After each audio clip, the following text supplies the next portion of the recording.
Assalamualaikum warahmatullahi wabarakatuh.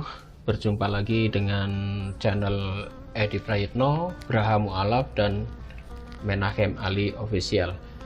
Seperti biasa, setiap malam Jumat kita selalu mengadakan acara live, yaitu membahas masalah-masalah yang lagi viral dibahas belakangan ini ya. Dan seperti biasa kita masih bersama dengan Ustadz Menachem Ali. Assalamualaikum Ustadz. Waalaikumsalam warahmatullahi wabarakatuh.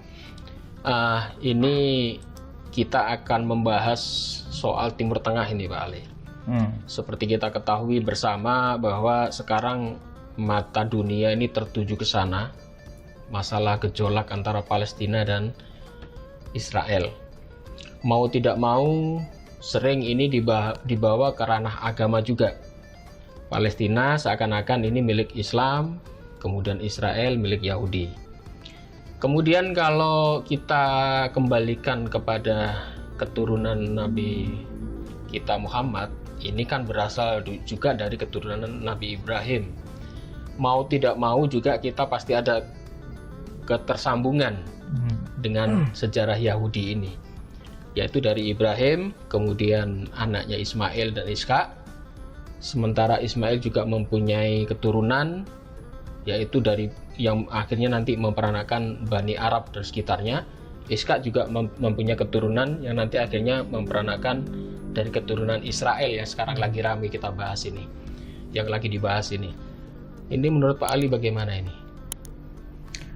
Ya, tentu saja ini perbincangan yang lagi hangat ya, di medsos terutama. Ya.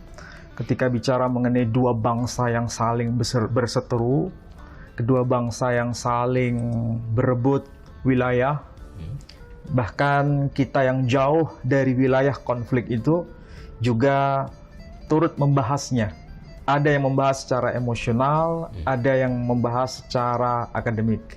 Tentu saja kedua-duanya itu harus kita cermati secara seksama, sehingga kita tidak terjebak pada kesimpulan yang keliru dalam membahas tema besar ini. Saya masih ingat apa yang dikatakan oleh Guru Mulia Maulana Syekh Imran Hussein. Ada 3 periode sebenarnya yang muncul dalam konteks Bani Israel itu.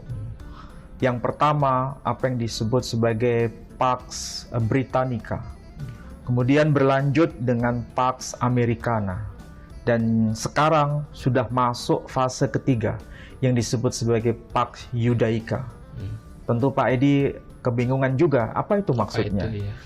Memang ini istilah akademik yang tidak mungkin dipahami secara awam, tapi minimal ini merupakan istilah-istilah yang dipakai dalam persoalan hegemoni tatanan dunia yang sekarang sedang tertuju pada hegemoni Bani Israel yang ada di wilayah Timur Tengah itu.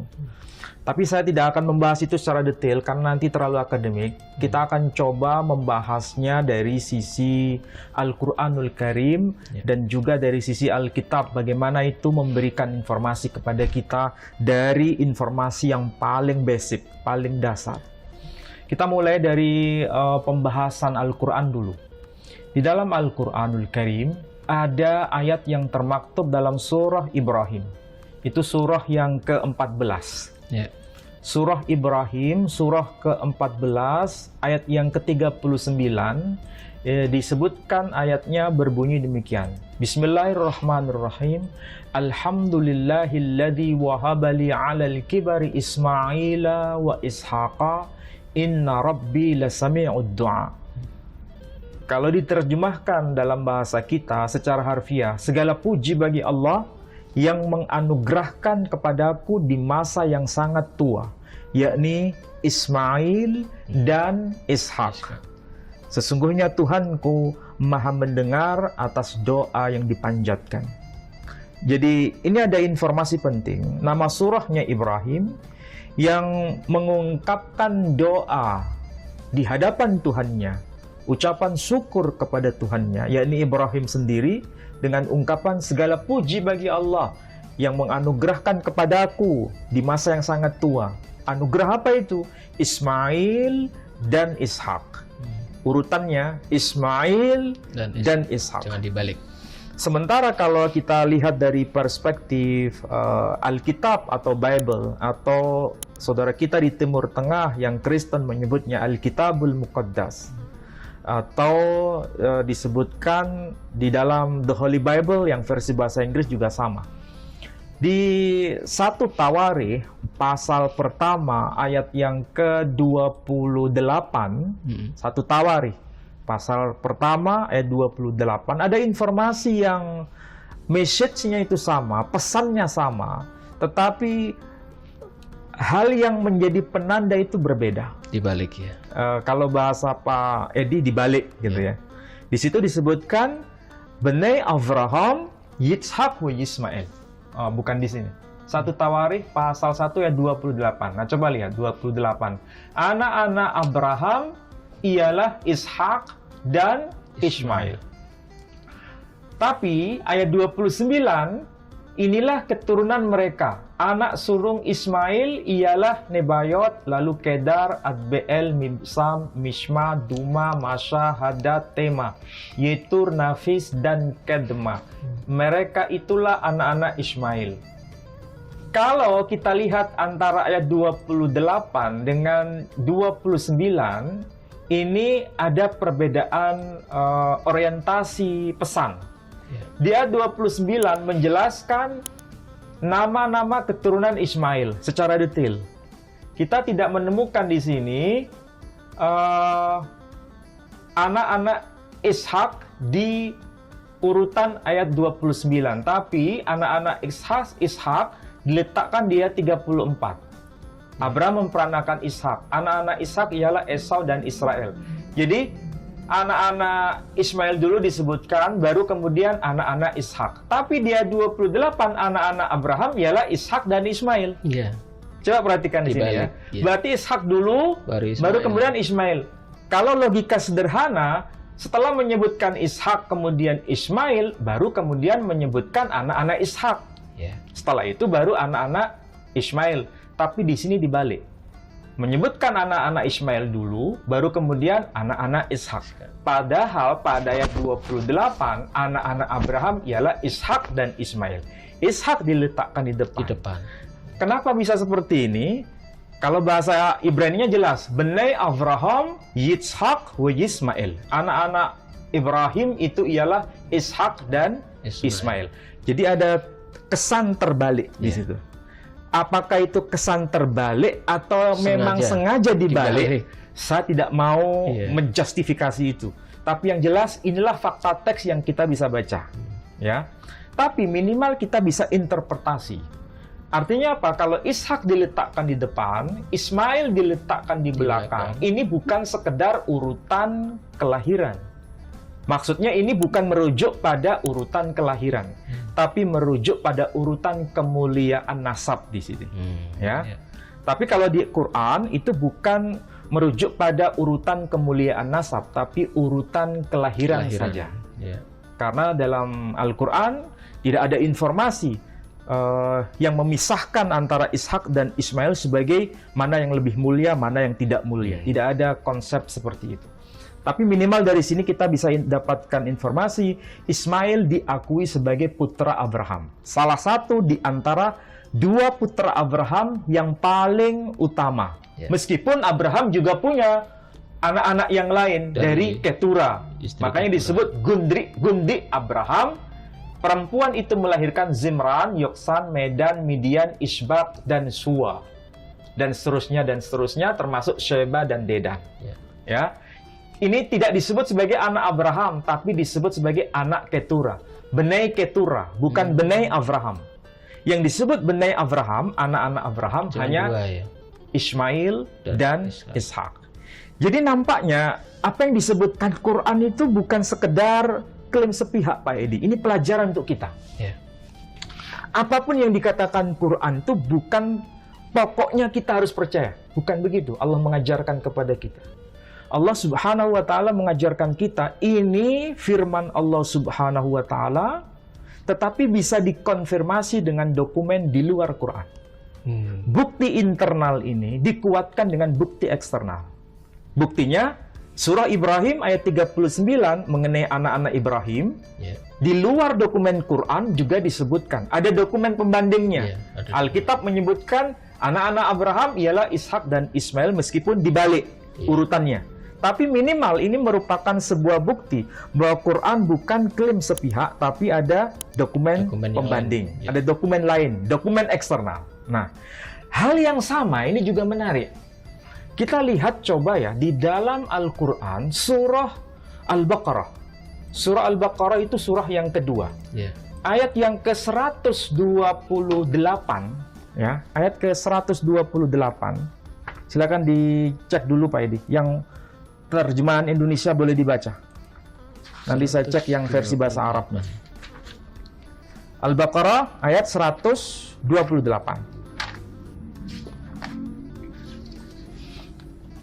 Al-Baqarah ayat 128. Ya Tuhan kami, jadikanlah kami berdua orang yang tunduk patuh kepada Engkau, dan jadikanlah di antara anak cucu kami umat yang tunduk patuh kepada Engkau, dan tunjukkanlah kepada kami cara-cara dan tempat-tempat ibadah haji kami, dan terimalah taubat kami. Sesungguhnya Engkaulah yang maha penerima taubat lagi penyayang. Oke, itu terjemahan harfiah surah Al-Baqarah ayat 128. Kita cermati ayat itu dari versi bahasa Arabnya. Itu sangat menarik untuk dikaji dengan sumber-sumber eksternal, Pak Edi. Jadi, ini informasi Al-Quran, bukti internal. Yang kalau bahasa kita dalam pembahasan yang sebelumnya, itu kalau diimani, monggo, silakan. Tapi kalau itu dijadikan sebagai kajian akademik, harus ada dokumen pembanding. Nah, kita lihat di ayat 128. Dikatakan di ayat 128 itu, Rabbana waj'alna. Wahai Tuhan kami, jadikan kami muslimaini, dua orang yang benar-benar muslim, atau dua orang yang benar-benar bertaslim, atau dua orang yang benar-benar tunduk patuh. Laka kepadamu. Jadi ini doa yang diucapkan oleh dua orang. Dua orang itu siapa? Ayat sebelumnya menyebutkan Ibrahim dan Ismail. Karena di ayat sebelumnya itu wa idh yarfa'u Ibrahimul qawa'ida minal baiti wa Ismail Rabbana taqabbal minna innaka antas samiul alim. Disebutkan dua nama di ayat 127. Ayat 128, Rabbana waj'alna muslimaini laka. Wahai ya Rabb, ya Tuhan kami, jadikan kami berdua orang yang benar-benar muslim kepadamu. Wa min dzurriyyatina, dan juga dari keturunan kami. Keturunan kami yang dimaksud kami itu merujuk pada dua orang. Jadi arti harfiahnya wa min dzurriyyatina, dan dari keturunan kami, maksudnya keturunan Ibrahim melalui Ismail. Itu yang bisa dipahami dari ayat ini. Keturunan Ibrahim melalui Ismail itu maksudnya apa? Ummatan muslimatan lak, sebagai satu bangsa, sebagai satu ummah yang juga berpasrah diri kepadamu, yang juga sebagai muslim di hadapanmu. Jadi kalau Ibrahim itu muslim, Ismail itu muslim, dalam konteks Al-Quran itu tunduk patuh kepada Allah Tabaraka wa Ta'ala. Dan juga keturunan Ibrahim melalui Ismail itu menjadi satu bangsa, ummah kalau bahasa Arabnya. Kalau bahasa kita diterjemahkan bangsa, juga diterjemahkan ummah. Kalau ummah, umat. Ya, tapi di sini maksudnya ada hubungan dengan Ibrahim melalui Ismail. Jadi pertanyaannya sekarang, apakah betul keturunan Ibrahim melalui Ismail itu menjadi bangsa, menjadi satu bangsa? Bangsa di sini dengan ungkapan Quran, ummatan muslimatan lak, bangsa, ummah yang juga bertaslim kepadamu. Ini ayat sebenarnya sangat jelas, meskipun ini dianggap sebagai wahyu, tapi bisa divalidasi dengan dokumen eksternal. Yang lain. Di mana itu kita bisa baca? Dari Alkitab juga. Dari mana? Dari kitab Kejadian, pasal 17, ayat yang ke-20. Itu adalah permohonan Ibrahim atau Abraham terkait Ismail. Nah, coba Pak Edi bisa bacakan ayat yang ke-20. Kejadian 17 ayat 20 tentang Ismail, aku telah mendengarkan permintaanmu, ia akan kuberkati, kubuat beranak cucu yang sangat banyak, ia akan memperanakan 12 raja, dan aku akan membuatnya menjadi bangsa yang besar. Nah, ini terjemahan harfiahnya ya. Terjemahan harfiahnya itu informasinya jelas.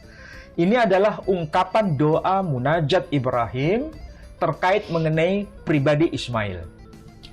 Kalau di ayat 20 dikatakan tentang Ismail, aku telah mendengarkan permintaanmu. Jadi ini jawaban Tuhan atas permohonan Ibrahim tentang Ismail. Ia akan kuberkati. Siapa yang diberkati? Ismail. Ismail itu akan diberkati. Oleh siapa? Oleh Tuhan. Kubuat beranak cucu dan sangat banyak. Jadi Ismail itu akan beranak cucu dan sangat banyak. Bukan sekedar banyak, tapi sangat banyak. Ia akan memperanakkan 12 raja. Coba bayangkan. Ini Ismail sudah ada sebagai seorang manusia remaja, tetapi belum menikah. Tetapi di sini dikatakan ia akan menjadi bangsa yang besar dan ia akan memperanakkan 12 raja. Dan aku akan membuatnya menjadi bangsa yang besar. Sangat besar. Coba bayangkan. Jadi kalau ini terjemahannya, teks aslinya apa? Kalau bahasa Isnya begini, wali Ismail syama'tiha. Dan tentang Ismail, aku telah mendengarkan permintaanmu. Jadi, wali Ismail syama'tiha.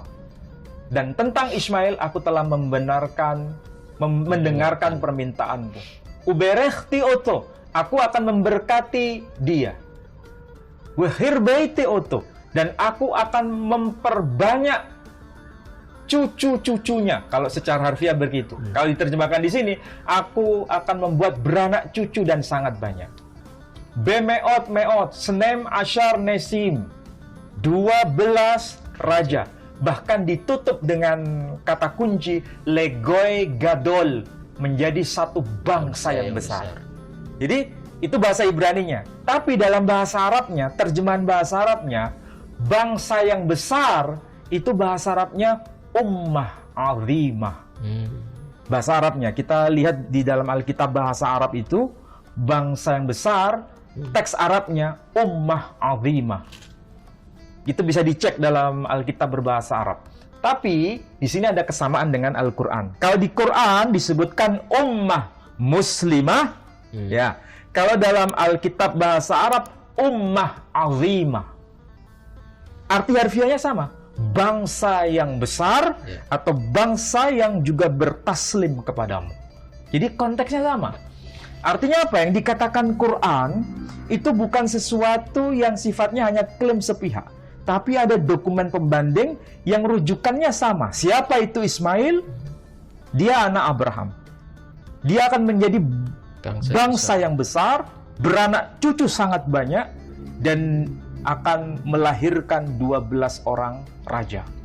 Nah, padahal kita tahu, kok bisa Abraham melalui Ismail, anak cucunya itu akan menjadi 12 raja. Bagaimana ceritanya? Karena kita tahu, istri Ibrahim melalui Hagar yang nanti melahirkan Ismail. Hagar itu bukan orang sembarangan. Dia di dalam kitab Yahudi disebut Bat Paro Hayata. Itu di dalam kitab yang disebut Firoshi Rashi Al-Hatorah. Jadi kitabnya Rashi, ini kitab ini Pak Edi. Ini kitabnya orang Yahudi sendiri. Ya. Rashi, jadi ini tafsiran dari kitab Rashi. Rashi itu singkatan dari nama Rabi Yahudi yang bernama lengkapnya Rabbi Shlomo ben Yitzhak. Maka disebut Rashi. Al-Torah maksudnya atas kitab Torah. Bahwa Hagar itu disebut sebagai Bat Paro Hayeta di dalam teks ini. Apa arti harfiah Bat Paro Hayeta? Bat itu sama dengan binti kalau bahasa kita. Binti itu apa? Anak perempuan. Bintun, anak perempuan. Jadi bat itu sama dengan bintun atau binti kalau kita sebut begitu. Makanya kalau ada orang namanya misalnya Fatimah binti Abdurrahman, berarti ini anak perempuan Abdurrahman. Jadi binti atau bintun itu bahasa Ibraninya bat. Bat itu anak perempuan. Paro berarti Fir'aun. Hayeta dia anak perempuan Fir'aun. Jadi Hagar atau Hajar itu bukan orang sembarangan, tapi memiliki status mulia. Dan yang ngomong begini itu Rashi. Tapi Rashi, apakah dia itu penafsiran hanya penafsiran pribadi? Bukan. Dia merujuk pada dokumen yang lebih awal. Dari mana dokumen awal itu? Dokumennya itu merujuk pada Pirkei de Rav Eliazar. Pirkei de Rav Eliazar itu tafsir tertua atas kitab Kejadian yang beliau itu hidup pada abad pertama Masehi. Jadi bukan penafsiran modern, tapi penafsiran berdasarkan dokumen yang lebih awal. Apakah dokumen abad pertama Masehi itu yang menyebutkan Hagar sebagai Bat Paro Hayeta, anak perempuan Fir'aun, itu memang hanya satu-satunya dokumen eksternal? Ternyata tidak. Masih ada dokumen yang lebih tua lagi. Tapi ini kita tidak bahas hari ini, tapi dibahas di pertemuan ke depan. Dokumen apa itu? Dokumen Dead Sea Scroll.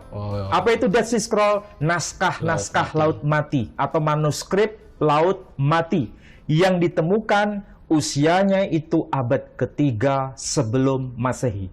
Bukan hanya Hagar atau Hajar, istri Ibrahim sebagai putri Fir'aun, tapi istri Ismail, istri Ismail itu ternyata juga sebagai Bat Paro, anak dari Fir'aun juga.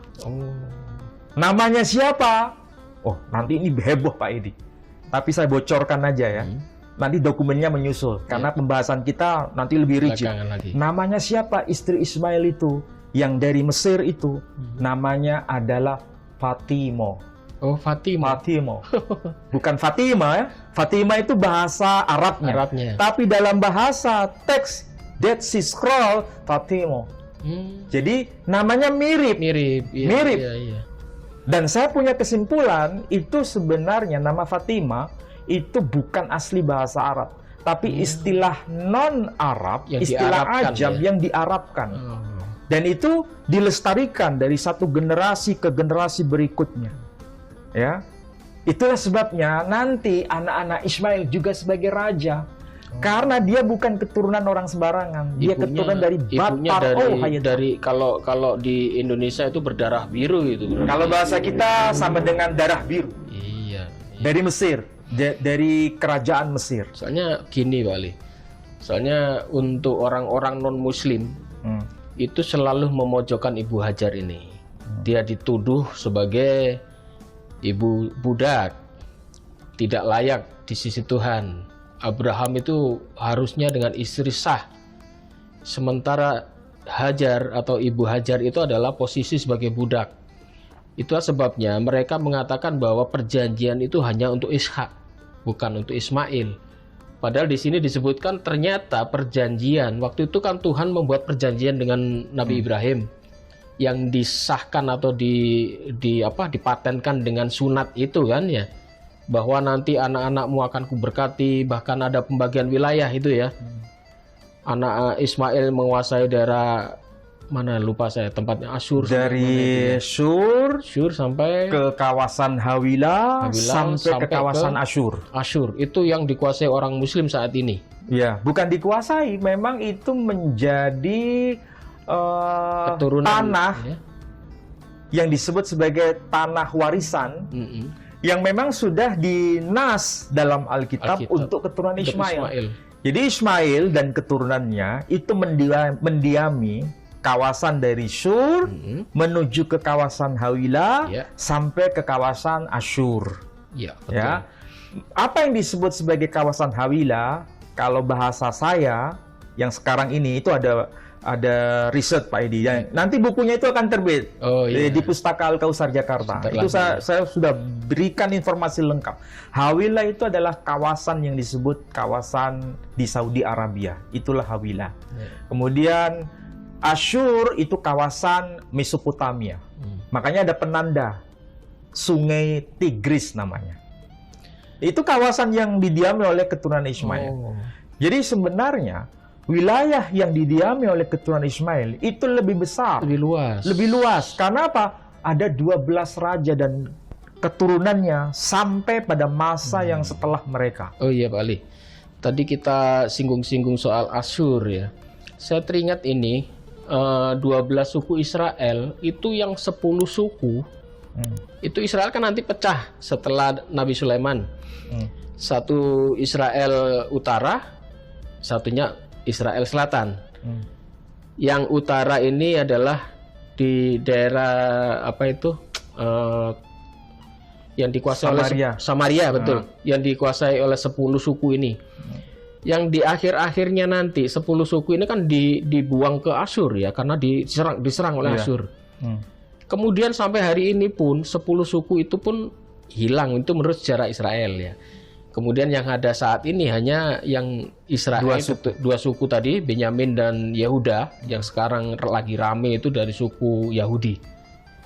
Berarti kalau itu bisa kita ambil kesimpulan, sekarang Israel itu kan bingung untuk peta wilayahnya.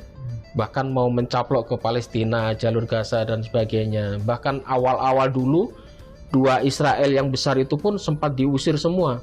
10 suku diusir ke Asyur, yang 2 suku Benyamin dan Yehuda diusir ke Babel. Berarti mana ini perjanjian yang benar ini? Padahal Nabi Ibrahim diberikan perjanjian sama Tuhan, anakmu akan kuberkati, Ismail dan Ishak. Sementara kita tidak mendengar keturunan Ismail dikejar-kejar, dibunuh atau dibuang atau diserang. Mereka hidup dengan tenang gitu. Sementara dari Israel sendiri, sampai hari ini kita bisa melihat sendiri, bahkan dia ingin kembali ke tanah airnya saja susah, harus dengan perang, harus dengan perebutan kekuasaan, hidupnya belum tenang dan sebagainya sampai hari ini. Bagaimana ini Wali? Ya, kalau kita lihat dari perspektif Alkitab ya, ini belum bicara Al-Quran. Perspektif Alkitab memang kalau Bani Ismail atau Bani Ismail kalau dalam bahasa Ibraninya itu mendapatkan informasi yang tegas bahwa mereka ini kekuasaannya begitu luas. Bahkan ditegaskan batas-batasnya. Antara Syur menuju ke wilayah Hawilah sampai ke kawasan Asyur. Itu berarti mulai dari Mesir sampai ke kawasan Mesopotamia hingga ke semenanjung Arabia, itu semua wilayah yang dimiliki oleh keturunan Ismail. Bahkan kalau kita lihat peta yang kemarin kita bahas, peta dari Claudius Ptolemeus abad kedua Masehi, ya, coba dilihat Pak Edi, peta Ptolemeus itu. Yang burung atau yang coklat boleh atau yang biru juga bisa. Coba lihat di sini. Ini kan peta semenanjung Arabia ya, atau Jazirah Arabia. Biasanya orang mengenal dengan istilah itu. Lihat di sini, ini ada suku yang disebut Kassanite. Kassanitai ini bahasa Latin dari istilah Arab Bani Qais. Kassanite, Bani Qais. Bani Qais itu salah satu di antara anak cucu Ismail. Kassanite, ya. Kemudian ada lagi suku yang disebut suku Tamim. Di mana Tamim? Yang ini Tami ya, Bani Tami. Ini kalau dalam bahasa Arabnya disebut Bani Tamim. Ya kan? Dan Bani Tamim itu salah satu di antara Anak-anak keturunan Ismail. Ismail. Kemudian ada Asateni, ini Bani Asad. Bani Asad juga keturunan Ismail.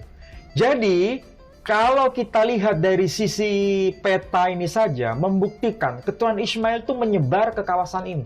Semuanya. Kalau bahasa kitab-kitab ulama Muslim, ini menyebutnya kawasan Hijaz, ini disebutnya kawasan Najd. Najat. Ya. Jadi ada Bani Asad di sini, ada Bani Tamim di sini. Ini di kawasan Najd. Kemudian kalau yang di sini di Hijaz ada suku Bani Qais di sini, ya kan? Dari istilah yang dipakai membuktikan bahwa semua keturunan Ismail itu berada di kawasan ini sampai ke kawasan Mesopotamia di sana. Itu menurut kesaksian Alkitab sendiri. Bisa dilihat atau dicek Pak Edi di kitab Kejadian pasal 25 ayat 18. Mulai ayat 13 sampai 18. 25. Kejadian 25. Ayat 13. Inilah anak-anak Ismail. Disebutkan menurut urutan lahirnya. Nebayot, anak sulung Ismail. Selanjutnya Kedar, Adbeel, Mibsam, Misma, Duma, Masa, Hadad, Tema, Yetur, Nafis, dan Kedma.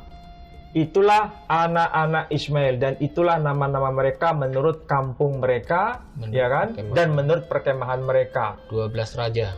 12 raja, masing-masing dengan sukunya. Umur Ismail ialah 130 tahun. Sesudah itu ia meninggal, ia mati dan dikumpulkan kepada kaum leluhurnya. Mereka itu mendiami daerah dari Hawilah sampai Sur. Yang letaknya di sebelah timur Mesir ke arah Asyur. Jadi kawasan ini sebetulnya kawasan luas. Coba bayangkan, batasnya mulai dari Mesir sampai ke wilayah Sungai Tigris, Mesopotamia. Ini adalah wilayah kediaman kaum keturunan Ismail. Jadi semenanjung Arabia itu bagian dari kawasan yang tertulis di sini, yang disebut sebagai kawasan Hawilah. Nah, inilah yang sampai hari ini tetap menjadi milik kaum Ismail. Nah, sementara yang Bani Israel yang keturunan Ishak itu, yang kalau kita telusuri dari informasi Alkitab, itu terpecah dua. Ya kan? Ada kerajaan Israel Utara, ada kerajaan Israel Selatan. Kerajaan Israel Selatan itu dua suku, yakni suku Benyamin dan suku Yehuda. Makanya nanti kaumnya disebut kaum Yehuda atau kawasan Yudea, kawasan Yehuda. Sementara wilayah Israel Utara itu dinamai dengan istilah kaum Samaritan. Ada berapa suku? Ada 10 suku. Tapi 10 suku ini hilang. Sampai hari ini mereka tidak teridentifikasi. Kalaupun mereka teridentifikasi, itu hanya melalui jalur perempuan. Dan itu kemudian mereka kembali ke Israel. Itulah sebabnya ada orang-orang India yang masih keturunan Bani Manasye. Tapi dari jalur ibu tetap balik ke Israel. Tapi mereka ini bukan dari kalangan Israel Selatan, tapi Israel Utara. Namanya disebut Manasye, keturunan Yusuf. Ada yang juga dari Indonesia, ada yang juga dari Cina, yang Yahudinya disebut Yahudi Kaifeng itu. Dan itu Aliyah. Pak Edi tahu maksudnya Aliyah. Lihat peta. Lihat di sini. Aliyah itu artinya naik, pindah ke negeri ini. Jadi kalau kita lihat peta kuno ya, Israel itu dibagi dua. Jadi ada kerajaan Yehuda, ada kerajaan Israel. Ini yang suku warna biru ini, semuanya hilang. Hilang. Yang ada itu hanya kerajaan Yehuda ini. Tapi kemudian kita lihat petanya sekarang, ini hampir semuanya menjadi milik kaum Yahudi. Kalau lihat peta ini tulis Filistin. Filistin dengan Palestina sama ya? Kalau Filistin itu istilah Arabnya. Kalau dalam bahasa Ibrani, ya sama, disebut Filistin. Jadi orang disebut Filistin. Dan mereka ini dulu tidak disebut Arab, hanya disebut orang Filistin. Terus muncul sebutan Palestina itu? Ya sebetulnya itu bahasa kita. Sama ya? Palestine. Nah, kalau kita menyebutnya Palestina. Tapi dalam bahasa Inggris menyebutnya Palestine. Berarti kalau tadi menurut cerita Pak Ali, kerajaan Israel yang sini lenyap 10, ini kan dibuang ke Asyur ya. Kemudian Yehuda juga hilang karena dibuang ke Babel. Ini akhirnya wilayah ini dikuasai berganti-ganti ya? Ya, sampai sekarang yang berkuasa menjadi orang-orang besar di wilayah Israel sekarang, yang menjadi orang nomor 1 di Israel, negara Israel sekarang ini, yang disebut sebagai Yahudi Ashkenazi. Pendatang? Ya, sebetulnya bukan orang asli Israel, tapi Blasteran sebenarnya, yang disebut suku Hazar. Dan itu disebut sebagai Ashkenaz. Berarti ini yang mendorong mereka ini dari pembuangan ini balik kembali untuk pulang ke negaranya gitu? Ya, itulah disebut sebagai aliyah. Jadi istilah aliyah di situ. Jadi sebenarnya kalau kita bandingkan ya, antara keturunan Ibrahim dari Ismail dengan keturunan Ibrahim melalui Ishak, yang masih bertahan lengkap, benar-benar wilayahnya juga seperti utuh, ya? Masih masa lalu, utuh. Itu adalah dari Bnei Ismail, keturunan Ismail. Sementara dari keturunan Israel sendiri itu terpecah-pecah, bahkan 10 sukunya hilang.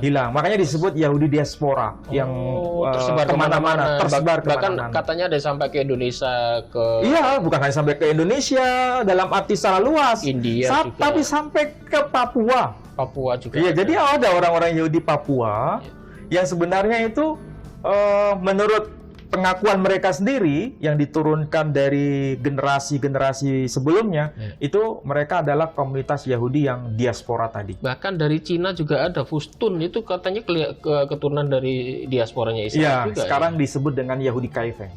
Jadi istilahnya Yahudi Kaifeng. Ada pertanyaan yang mungkin perlu dijelaskan Pak Edi. Pak Edi bisa bayangkan, kenapa suku-suku keturunan Ismail seperti yang diceritakan oleh Alkitab sendiri, mulai dari Shur ke arah Asyur dan Hawilah, itu sampai sekarang juga bertahan seperti itu. Kenapa? Karena ada kode Pak Edi. Ada kode. Dalam tradisi Yahudi sebenarnya, itu sangat percaya dengan konsep yang namanya kode-kode, gematria. Gematria. Angka ya. Satu huruf itu punya nilai. Ada nilai angkanya. Misalnya huruf alef itu nilainya 1. Huruf bet itu nilainya 2. Huruf dalet itu nilainya 3. Alef 1, bet 2, gimel 3, dalet 4. Ya, dan seterusnya ya sampai huruf yang terakhir itu punya nilai semua. Setiap nama orang dan setiap nama tempat itu punya nilai, dan maksud dari huruf-huruf itu akan berbicara sesuai dengan maksud dan tujuannya. Contoh, kenapa Ismail itu lahir dari benih Abraham melalui Hagar? Kenapa Ismail tidak lahir dari benih Ibrahim melalui wanita yang lain? Dan namanya harus Hagar, bukan yang lain. Ternyata itu punya nilai, Pak Edi. Ada kode-kode. Ada kodenya. Kode rahasia. Ismail itu, nilai Ismail ya, huruf-hurufnya itu kalau dihitung, Ismail itu nilainya 451. Seperti primbon ini ya. Ini rumusan dari bahasa Ibrani. Memang ada di seperti itu. Ada. Ya? Jadi nilai Ismail itu 451. Ya. 451. Ibunya Ismail itu siapa? Hagar. Hagar itu nilainya kalau dihitung huruf-hurufnya itu 208. 208. Sementara bapaknya Ismail siapa? Abraham. Abram itu nilai angkanya 243. Tiramesi. Coba 243 ditambah 208 nilainya berapa? Bentar kali. 243 ditambah 208. 243 itu nilai bapaknya, Abraham. Sementara ibunya 208. Nilainya berapa? 451. Betul nggak? Iya kan? Tarali. Berapa tadi? Berapa? Ismail. Ya, berapa? Ismail itu 451. 451. Ya. Ibu Sementara aja? Hagar itu nilai angkanya 208. 208. Abraham Berapa? apa tadi? Tinggal sisanya 451 dikurangi 208 berapa? Dikurangi. Berapa? Iya, Tarali. Berapa? Tarali. 451. 243. Iya, 243 itu nilai nama bapaknya. Bapaknya. Jadi nilai nama bapaknya, nilai nama ibunya digabung menjadi satu. Itu nilai angka Ismail. Masya Allah. Gitu ya. Sampai ini segitu ya? Bukan sekedar nilai. Iya. Tapi coba perhatikan tuh. Ternyata dalam tradisi perjanjian baru, ya perjanjian baru nih, kita tahu Injil Matius itu menyebutkan ada 3 fase, ya 3 fase. Masing-masing fase keturunan nasabnya Yesus itu kan 14 generasi, kemudian dilanjutkan 14 generasi lagi, dilanjutkan lagi 14 generasi lagi, ya kan? Ujung tombaknya kepada nama yang disebut nama David. David itu ada 3 huruf. Dalet, Vav, Dalet. Dibaca David. Dalet itu nilai angkanya berapa? Alef 1. Bet 2. Dalet. Gimel 3. Dalet 4. Jadi Dalet itu nilainya 4. Kemudian Vav itu nilai angkanya 6. Dalet lagi nilai angkanya 4. Jadi 4 tambah 6 tambah 4 berapa? 14. Makanya Matius menyebutkan 14 generasi pertama, kemudian 14 generasi kedua, 14 generasi ketiga. Ini mewakili 3 huruf tadi. Dalet, Vav, Dalet. Nilai angkanya 14. Ini kita disebut dengan gematria. Jadi ini bukan ilmu baru belakangan. Ini ilmu yang sudah muncul generasi awal. Saya teringat juga sebetulnya Al-Quran juga sama seperti itu kali. Nah, ini kita belum bicara Al-Quran, ini bicara Alkitab. Ketika menyebut Ismail itu akan menjadi Legoi Gadol itu Ismail ya. Ismail itu akan menjadi bangsa yang besar pada saat apa? Disebut Lego Gadol, itu nilai angkanya 92. Nah, ternyata ya, memang di situ nggak disebutkan namanya sih. Keturunan Ismail itu siapakah yang membuat nanti menjadi bangsa yang besar? Siapa namanya? Nggak disebut. Al-Quran hanya memberikan isyarat. Rabbana wa ba'ath fihim rasulam minhum yatlu alaihim ayatika wa yu'allimuhumul kitaba wal hikmata wa yuzakkihim innaka antal azizul hakim. Wahai ya Rabb, utuslah dari antara mereka, yakni keturunan Ismail melalui Ibrahim itu, bangsa yang besar tadi itu, seorang rasul yang akan membacakan kepada mereka dan seterusnya ayat-ayatmu, membacakan Alkitab dan Al-Hikmah dan seterusnya ayatnya ya. Itu ayat 129. Memang nggak disebut nama, tapi hanya kode. Rasulan, seorang rasul. Alkitab juga nggak menyebutkan nama. Hanya kode saja, Legoi Gadol. Tapi kalau dihitung angkanya itu 92. Ternyata angka 92 itu nama Ibrani Nabi kita Muhammad SAW yang disebut Rasul. Itu nama Muhammad, angkanya juga 92. Masya Allah. Apakah ini kebetulan? Bisa jadi kebetulan. Bisa jadi. Atau itu memang sudah dari Tuhan yang menciptakan. Saya nggak tahu kenapa informasi Al-Quran tidak disebutkan nama Muhammad di situ. Di ayat 129.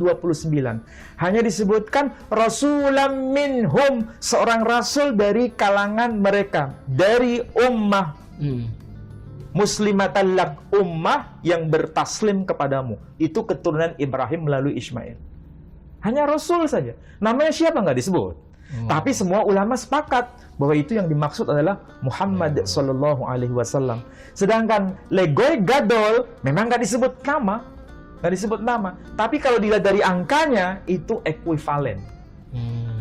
Ekuivalen. Apakah itu kebetulan? Wallahu a'lam. Tapi yang jelas, begitulah gematria itu. Gematria ya. Gematria itu. Bahkan di situ sudah ada kode. Keturunan Ismail itu orang-orang yang bertauhid. Dan itu pengakuan rabi-rabi Yahudi sendiri. Dari namanya saja itu sudah mencerminkan itu. Yismael. Di situ ada huruf alef dan lamet. El berarti ini selalu memuja pada Tuhannya Abraham. Elohim. Makanya kalau tradisi Kristiani itu kan menyebut Eli lama sabaktani. Artinya Tuhanku. Jadi El itu satu figur yang esa. Elohim sama ya? Elohim itu jamak li ta'zim. Oh, banyak. Jamak li ta'zim berarti itu satu tapi ada keagungan. Nah, itu kalau dalam ilmu pesantren begitu ya, yang belajar di pesantren mesti ada istilah jamak li ta'zim, jamak kebesaran atau majestic plurality. Jadi jamak kebesaran, istilahnya keagungan yang mencerminkan kekuasaannya dahsyat tapi dia tunggal, maha esa. Jadi Ismail, dan nama keturunan Ismail disebut Yishmaelim yang melaksanakan ibadah haji yang pernah kita bahas itu, ya kan? Dalam tradisi Yahudi diakui Yishmaelim. Istilah Yishmaelim ada Ismail dan Im itu sebagai jamaknya, berarti keturunan Ismail. Juga disebut ada unsur El di situ. Berarti keturunan Ismail itu juga menyembah Tuhannya Abraham. Jadi kalau begitu, bagaimana mungkin keturunan Abraham melalui Ismail mereka menjadi penyembah ibadah kepada berhala karena pengaruh asing dari luar. Itu kemarin kita udah bahas panjang lebar. Dan itu yang membahas begini itu rabi-rabi Yahudi. Justru jadi, dari eksternal jadi rusaknya agama itu karena pengaruh asing. Bukan dari ajaran yang dibawa oleh Abraham dan diwariskan kepada generasi berikutnya, keturunan Ismail yang disebut Benai Ismail. Dalam tradisi Yahudi dipahami seperti itu. Bani Israel juga sebetulnya bertauhid awalnya. Tapi bagaimana mereka bisa menyembah ibadah penyembahan berhala? Jangan salah loh Pak Edi. Yerusalem, Baitul Maqdis itu awalnya tauhid. Tapi juga kemudian akhirnya dipengaruhi dari pengaruh asing. Berhala itu masuk ke Baitul Maqdis. Dari mana pengaruhnya? Dari asing lagi. Kalau kita melihat sejarah di Alkitab Pak Ali, apalagi tadi kita sudah bercerita 10 suku Israel itu ya.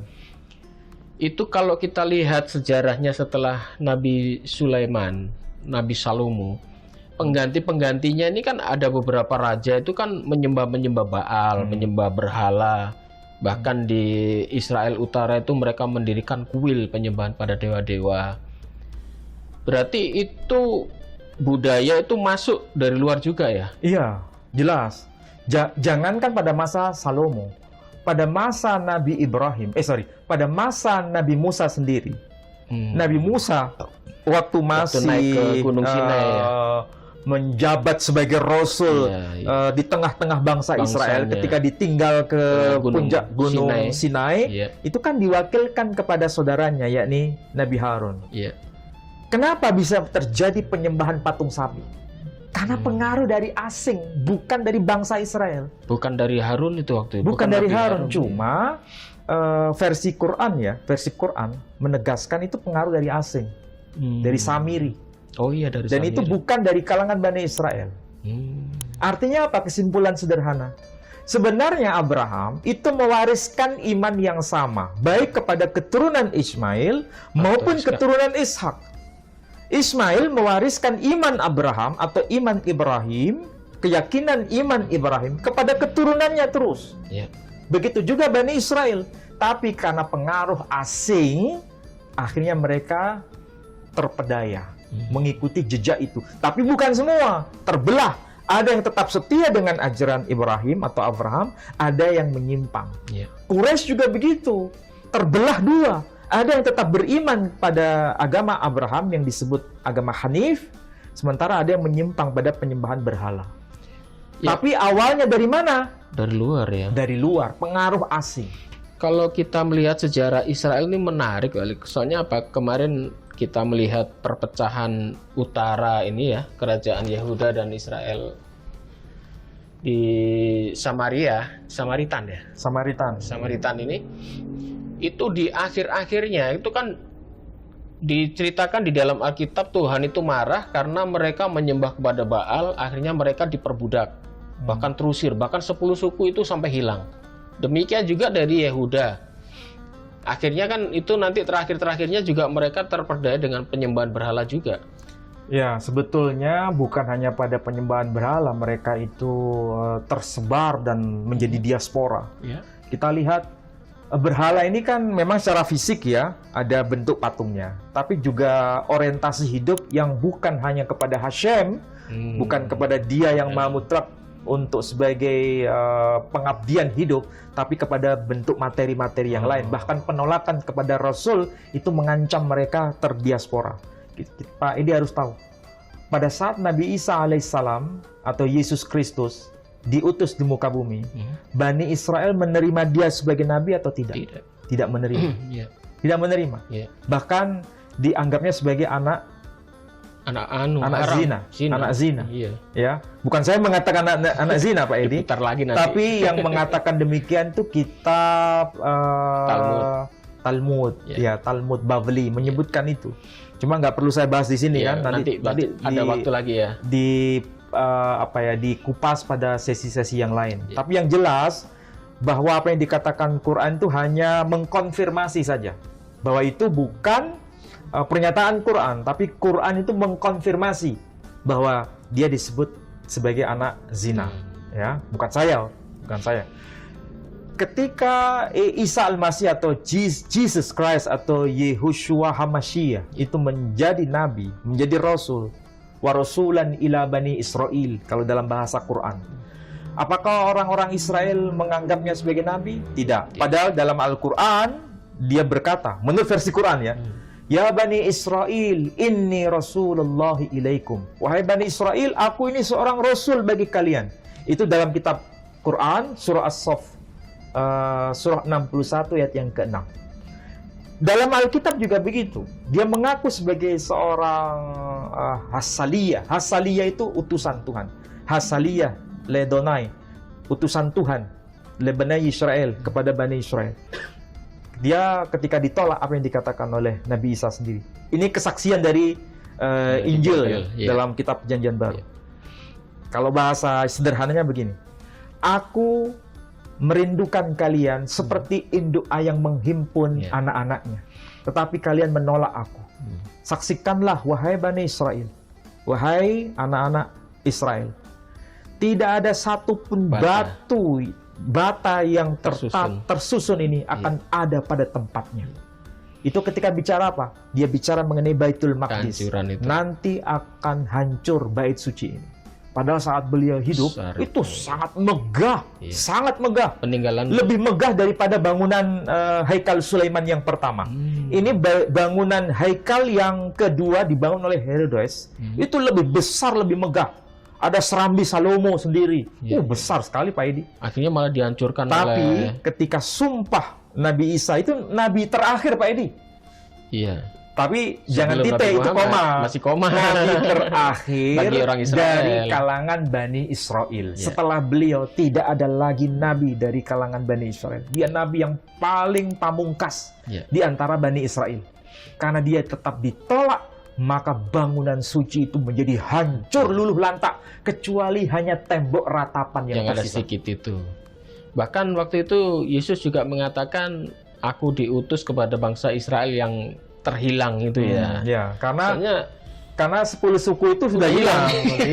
Soalnya waktu Yesus hadir, ini 10 suku sudah hilang, kerajaan Yehuda juga terporak-poranda kemana-mana. Dikooptasi oleh pemerintahan Romawi waktu itu dijajah. Di bawah penjajahan Romawi. Sehingga masyarakat Israel waktu itu memang dia akhirnya tidak punya wilayah kan, diusir dari tempat kelahirannya, diusir dari tempat Yehuda juga diusir, yang kerajaan Israel Utara juga diusir. Kemudian inilah bedanya dengan Bani Ismail. Nah, Bani betul. Ismail tetap mulai dari kawasan Asyur sampai sekarang masih ada. Iya. Irak sebagian besar Bani Ismail, ya kan? Syam atau Syria Bani Ismail, Yordania Bani Ismail. Jadi saya teringat gini Pak Ali, kalau lihat sejarah yang ditulis di dalam Bible, bukankah waktu itu Tuhan mempunyai janji kepada Ibrahim, dan janji itu dikuatkan dengan sunat waktu itu ya, bahwa anakmu akan aku berkati, wilayahnya akan menjadi luas, bahkan anakmu nanti seperti pasir di lautan, jumlahnya tidak terhitung, bintang seperti di langit. Ya. Karena begitu banyaknya. Kalau kita melihat kenyataannya, ternyata yang diberkati Ismail malahan. Maksudnya suku-suku Ismail ya. Ya begitulah Alkitab mengatakan demikian. Iya. Bahkan di dalam kitab Kejadian ya tadi pasal 17 ayat 20 Weherbeti oto, aku akan memberkati dia. Bemeot, begitu sangat banyaknya. Bahkan dikatakan Senem Asyar Neshim, ada 12 raja. Bahkan disebutkan di bagian akhir Legoi Gadol, sebagai bangsa yang besar atau Ummah Azimah bahasa Arabnya. Iya kali. Jadi memang fakta real. Fakta real sih. Bukan hanya sebagai ummah ya, sebagai bangsa yang besar, tapi kawasan wilayah yang menjadi kawasan kediaman kaum keturunan Ismail juga sangat besar. Iya. Sangat besar. Dan sampai sekarang masih mereka kuasai. Sampai sekarang. Jadi memang kalau kita melihat tuduhan lagi Pak Ali, bahwa orang-orang non-muslim itu selalu mengatakan bahwa bangsa yang diberkati itu bangsa dari Ishak. Ismail itu anak budak, tidak diberkati. Tetapi kita lihat kenyataannya seperti apa sekarang. Bahkan orang Israel yang mau balik lagi ke negaranya ini negara kecil loh sebetulnya kan ya, dari Jazirah Arab itu ya, tidak terlalu besar. Ini aja kawasan Damaskus kan yang sebelah sini, yang sekarang menjadi Syria itu. Damaskus. Ya, apalagi yang di sini Ammon yang sekarang menjadi Yordania. Ya, ini kerajaan Arab semua, negara Islam semua harus dikelilingi. Nah di sini ada disebut suku Nabatea. Tahu nggak siapa itu Nabatea? Nabatea itu dari nama Nebayot. Siapa itu Nebayot? Anaknya Ismail. Iya kan? Di sini. Di bawahnya lagi ada kerajaan Arab. Di bagian selatan lagi itu ada yang disebut Saudi Arabia sekarang. Saudi Arabia dan sebagainya. Di situ, banyak sekali keturunan Ismail di situ. Berarti siapa nih yang diberkati akhirnya? Kita bisa lihat faktanya. Orang Israel untuk mau kembali ke tanah perjanjian itu sebenarnya mereka kan mengatakan Kanaan ini tanah perjanjian mereka yang dijanjikan Tuhan waktu itu. Tetapi sampai hari ini tanah perjanjian itu tidak bisa dimiliki mutlak 100%. Ya, memang Pak Edi seharusnya tanya kepada mereka, jangan tanya kepada saya. Jadi, tapi ada sesuatu yang menarik ya. Ada sesuatu yang menarik. Kalau kita lihat di dalam Alkitab sendiri ya. Di dalam Alkitab itu misalnya kitab Kejadian pasal 14-13. Coba lihat. Kejadian 14-13. 14-13.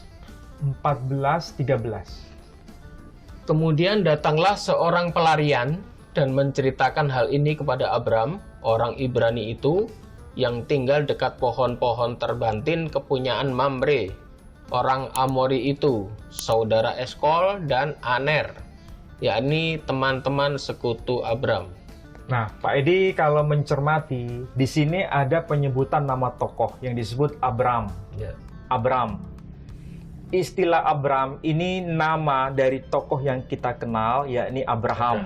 Ya. Nah, namanya awalnya itu adalah Abram, menjadi Abraham. Abram atau Abraham ini di dalam terjemahan bahasa Indonesia disebut orang Ibrani. Kalau disebut orang Ibrani, kira-kira yang terkesan di pikiran Pak Edi apa? Orang Israel. Israel, iya.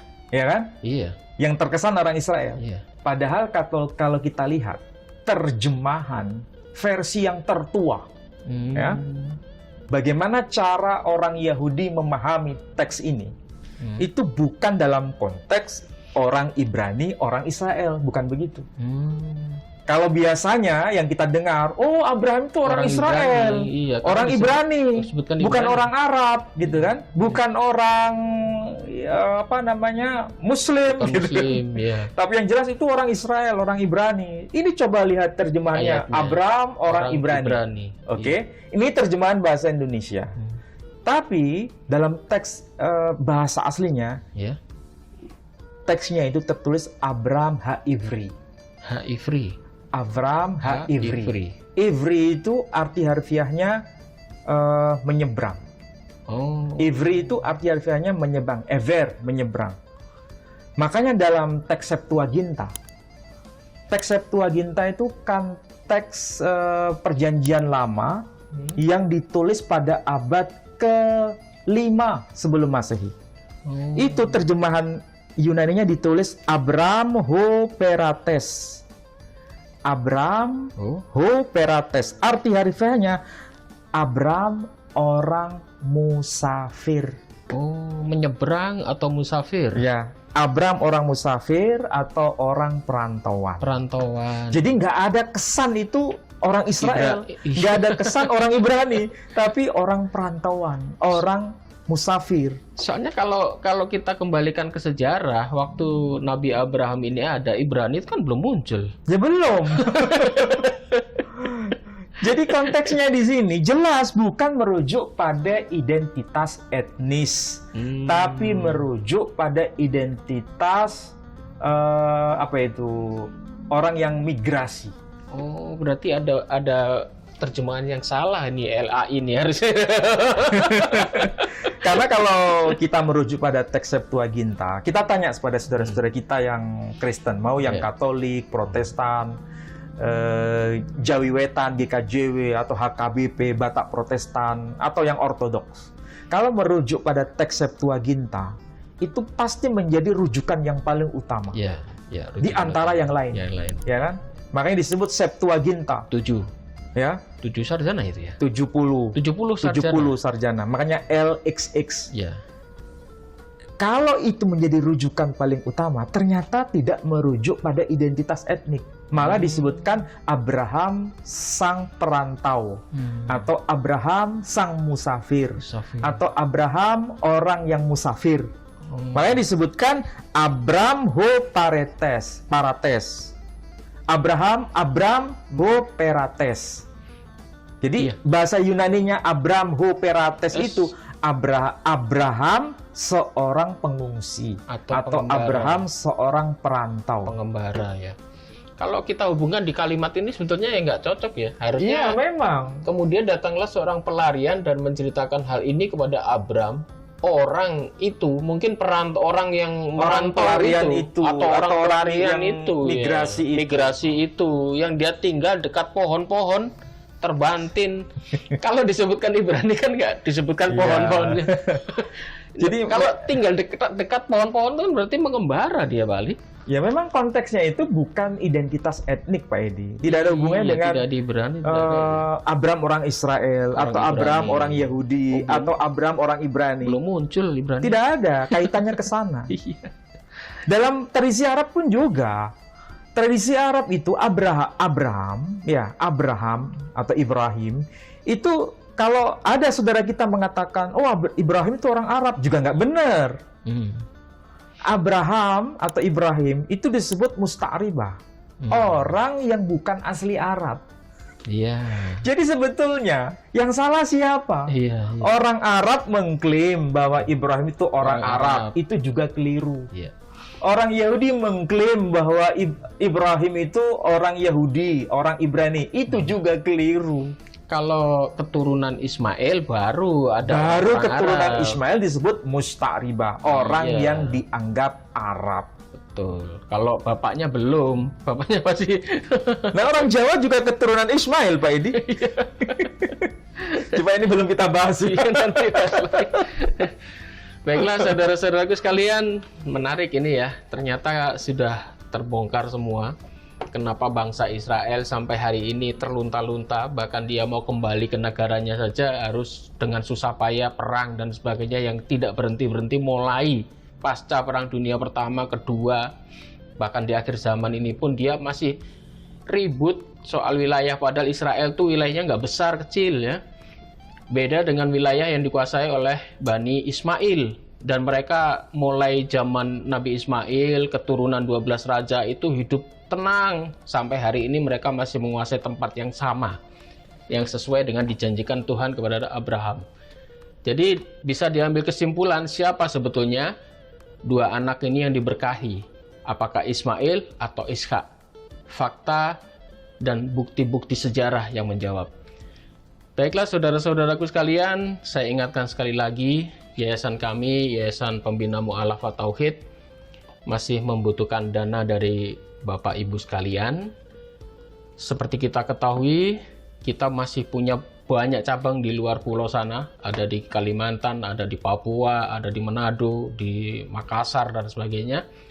Dan banyak mu'alaf yang sudah kita bina di sana, di luar pulau, di luar daerah, dan semuanya membutuhkan dana. Untuk itu kami ingin mengingatkan sekali lagi, di samping kita punya program khusus yaitu membangun pondok pesantren dan masjid di Wonosalam, Jombang, kita juga menyalurkan dana ke daerah-daerah untuk pembinaan para mu'alaf di sana. Untuk itu salurkan sumbangan dana Anda kepada yayasan kami di rekening Bank Syariah Indonesia di nomor rekening 111888991 atas nama YPM At-Tauhid Jawa Timur. Semoga Bapak Ibu yang sudah mendukung kami, yang sudah mengirimkan donasinya, semoga selalu dirahmati dan diberkahi oleh Allah Subhanahu wa taala. Amin. Mungkin Pak Ali ada penutup? Ya, sebagai kesimpulan ada dua hal penting yang ingin saya sampaikan. Pertama, Al-Quran menegaskan bahwa keturunan Ismail itu menjadi bangsa yang besar. Bukan hanya ada di dalam Al-Quran, tapi juga termaktub dalam kitab eksternal, yakni kitabnya orang Yahudi, kitabnya orang Kristen, kitabnya orang Katolik, menegaskan hal yang sama. Kedua, keturunan Ismail atau Bani Ismail antara pada masa pencatatan Alkitab hingga masa sekarang, wilayah kediamannya itu tidak bergeser.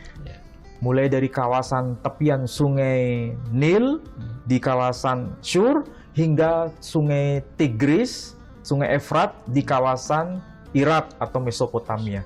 Dan ini sekaligus meliputi wilayah Hawila atau yang disebut sebagai Saudi Arabia itu sampai hari ini. Itulah penegasan Alkitab dan apa yang dikatakan Al-Quran itu sebagai konfirmasi.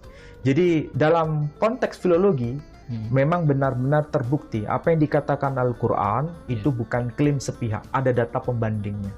Jadi bukan sekedar kitab yang wajib diimani, tapi menjadi bukti akademik yang bisa divalidasi dengan dokumen-dokumen eksternal. Jadi cara beragama kita bukan doktrin, cara beragama kita bukan sekedar pokoknya harus diimani, tapi tervalidasi dan terkonfirmasi bila dikaji dari dokumen-dokumen eksternal. Supaya ini bisa menjawab segala tuduhan yang melemahkan Islam, Pak Ali ya. Jadi tujuan kita kali ini adalah untuk memperkuat akidah dan serangan-serangan dari luar yang selalu menyudutkan Bani Ismail, yang selalu dituduh keturunan budak lah, tidak mewarisi hak kesulungan, tidak diberkahi, penyembah berhala lagi. Ditambah penyembah berhala lagi. Jadi semua ini sudah kita luruskan ya. Jadi Ustadz Ali di sini hadir, alhamdulillah sudah bisa meluruskan, disertai dengan data-data yang akurat. Kalau ada yang ingin mau mendebat kami, silahkan. Mungkin kalau ada pendeta nggak apa-apa ini ya. Kalau bisa pendeta Bambang Nursena jika boleh dipersilahkan ini. Kalau mau kita membuka peluang untuk Bapak Pendeta Bambang Nursena untuk hadir kepada kajian kami, atau kalau perlu kita adakan seminar bersama ya. Nggak perlu debat, mungkin seminar bersama antara Pendeta Bambang Nursena dengan Ustadz Menachem Ali. Wah bagus ini. Ya, untuk mencerdaskan semuanya. Gitu Pak Ali ya. Terima kasih Pak Ali. Demikian saudara-saudaraku sekalian, kajian pada malam hari ini semoga bermanfaat, dan jika ada salah kata kami memohon permintaan maaf sebesar-besarnya. Wabillahi taufik wal hidayah. Wassalamualaikum warahmatullahi wabarakatuh.